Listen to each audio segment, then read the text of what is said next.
Today I'm here to talk to you about one of my favourite fragrances by Lush, and it's called Sappho.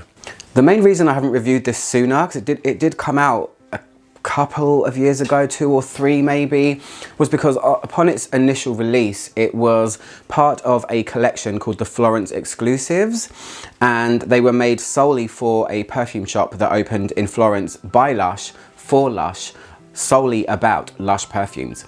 If you're from Florence, go check out that shop. I think it still exists.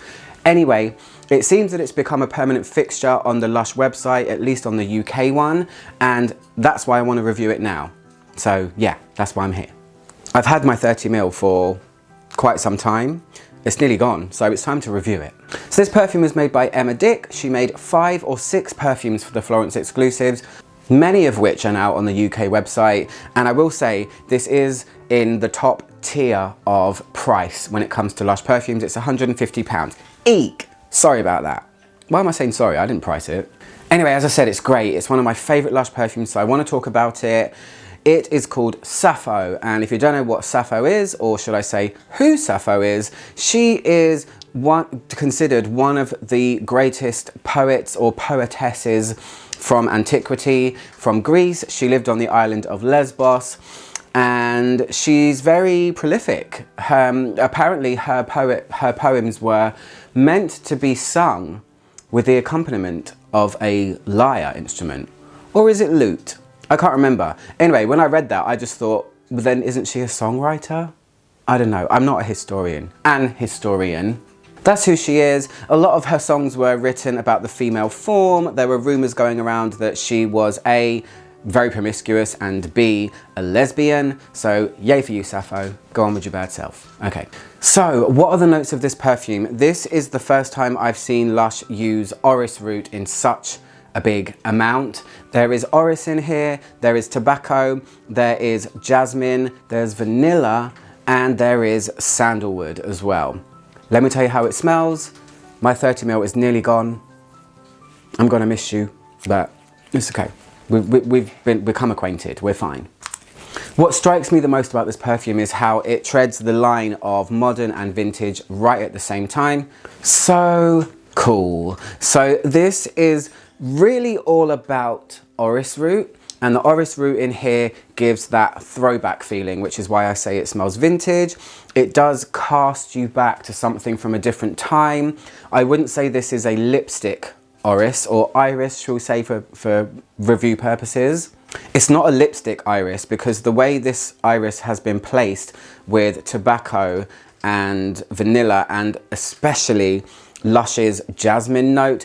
If you're a Lush fan and you know their perfume Lust, you will know that the jasmine they use is one of the most bombastic. It's one of the most crazy, luscious, big, and downright obnoxious jasmine notes I've ever smelled in a perfume, and it's in here. It's in here with iris, and it's in here with tobacco.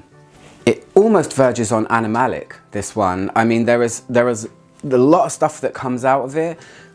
At once, it's very smooth. The orris is the smooth, powdery type orris, but it's really high-pitched, and it's really thick and almost gloopy. Added together with this almost, I always call Lush's jasmine vampiric. It's almost like a vampire jasmine. It's like red lipstick jasmine. I'm wearing jasmine and no one's gonna say anything about it. Paired together with that, and then the woody, almost smokiness of tobacco, it creates this vintage but modern feeling that also has touches of smoke. And the jasmine in it I need to talk about a little bit more, because you can definitely feel it in here, but never does the fragrance feel floral to me. It leans way more to the iris, but this is like a huge, dark, sexed up, almost smoky iris with lots of tobacco, and I think it's absolutely fantastic. Really, really good. Wow. I mentioned animalic before, and I don't know where that comes from. That is one of the surprising elements of this perfume, but if you smell it, it's almost like it could have quite a big amount of musk, and a dark musk in there, like an animalic kind of musk, mingled in with this kind of leathery suede iris with woodiness and smoke. It's very, very cool. I've enjoyed this every time I've worn it, which has been a lot, as you can see from this.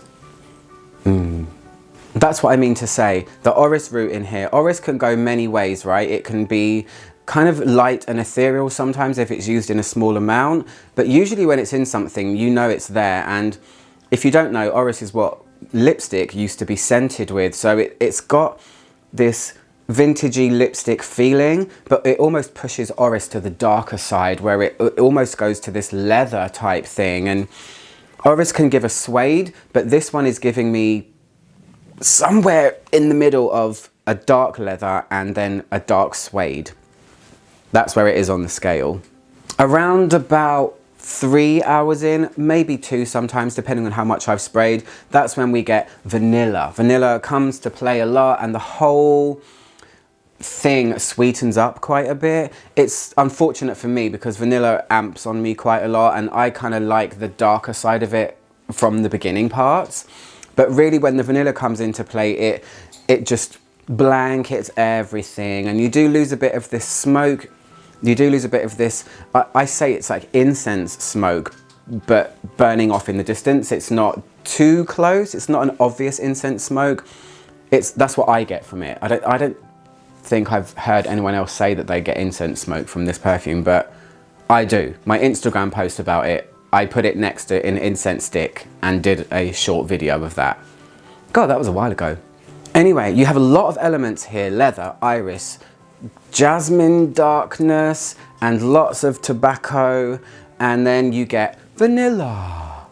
And it's a shame that it loses a lot of its character when the vanilla comes, but it does end up being a smooth, orrisy vanilla which lingers around for a very long time. I mean, I can smell this at least 8, 9, sometimes 10 hours on my skin when I wear it. So on fabric even more, but that's kind of I guess a general rule when it comes to perfume, right? But yeah, overall it's a great one. It's definitely in my top 3 from Lush ever, and yes, it's pricey, but they haven't made a fragrance like this before. They've definitely never used orris in this way before, or even tobacco, I don't think. So great one, and I'm glad to have owned it. I say that in the past tense because I'm gonna finish this and I'm gonna say goodbye to it and move on to something else. Anyway guys, hope you like this video. I'll see you guys soon. Goodbye.